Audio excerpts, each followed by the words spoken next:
Diabetes is often talked about as though it is one disease caused by eating too much sugar. But that is not accurate. There are different types of diabetes. They do not all happen for the same reason.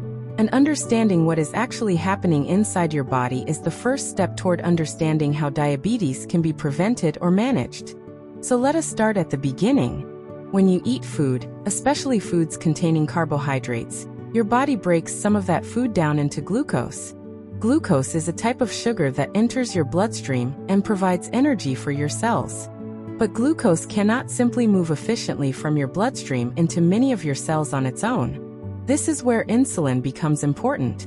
Insulin is a hormone made by specialized cells in the pancreas. You can think of insulin as part of the system that helps glucose move from your blood into cells where it can be used for energy. Normally, when glucose rises after a meal, the pancreas releases insulin. Your cells respond to that insulin, glucose moves out of the bloodstream, and blood glucose levels gradually return toward their usual range. That is the normal system. Diabetes develops when this system can no longer keep blood glucose within a healthy range. That may happen because the body is producing very little or no insulin. It may happen because the body is not responding properly to insulin. Or both problems may happen together. The result is that too much glucose remains in the bloodstream. But this is where many people become confused. Not everyone with diabetes has the same problem inside their body. Let us start with type 1 diabetes. In type 1 diabetes, the immune system mistakenly attacks the insulin-producing beta cells in the pancreas. As those cells are destroyed, the body loses much of its ability to produce insulin. That means glucose can build up in the bloodstream because there is not enough insulin available to control it properly. This is why people with type 1 diabetes need insulin treatment. And one misconception needs to be corrected clearly. Type 1 diabetes is not caused by eating too much sugar. It is not caused by being overweight. And it is not caused by someone failing to exercise. Type 1 diabetes is primarily an autoimmune condition.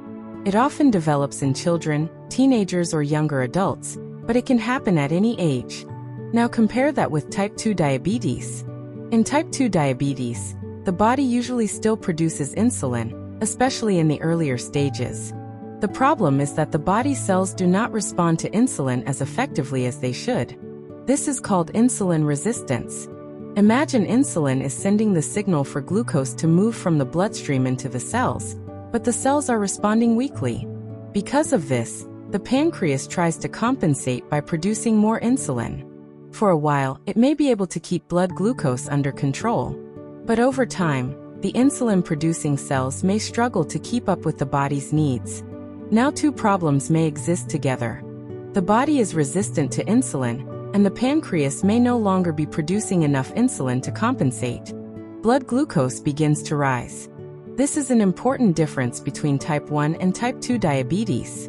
In type 1 diabetes, the body has lost much of its ability to produce insulin because the immune system has attacked the insulin-producing cells. In type 2 diabetes, insulin is usually still being produced, especially at first, but the body is not responding to it properly, and insulin production may become insufficient over time. And type 2 diabetes is not simply caused by eating sugar either. Its development is more complicated than that.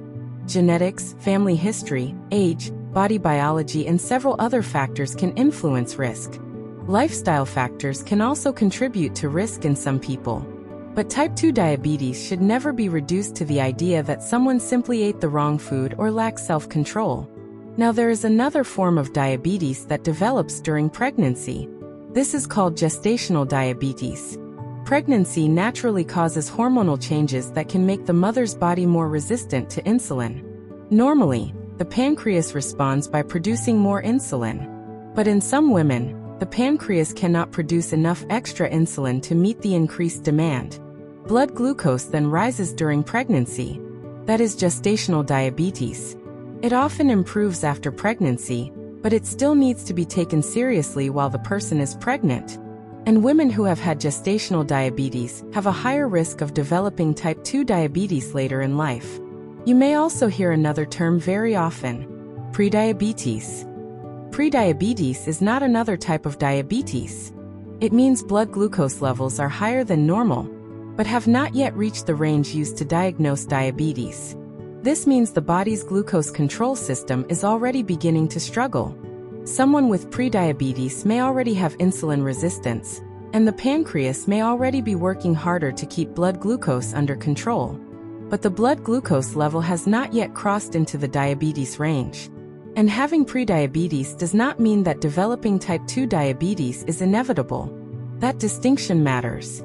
So when someone says they have diabetes, that one word does not tell you the whole story. A person with type 1 diabetes has lost much of their ability to make insulin. A person with type 2 diabetes usually has insulin that is not working effectively enough, often combined with declining insulin production. Gestational diabetes develops because pregnancy places extra demands on the insulin system. And prediabetes means that system is already beginning to struggle, but diabetes has not yet developed. And this is why saying diabetes is simply caused by eating sugar is so misleading. Different forms develop for different reasons, and that means prevention and treatment are different too. But now there is a bigger question. If type 1, type 2 and gestational diabetes develop differently, which of them can actually be prevented? And if your blood sugar starts rising, would your body warn you? Or could you feel completely normal while damage is beginning? In the next part, we are going to answer those questions, explain the symptoms people miss, why persistent high blood sugar matters, and what you can actually do to reduce your risk or manage diabetes.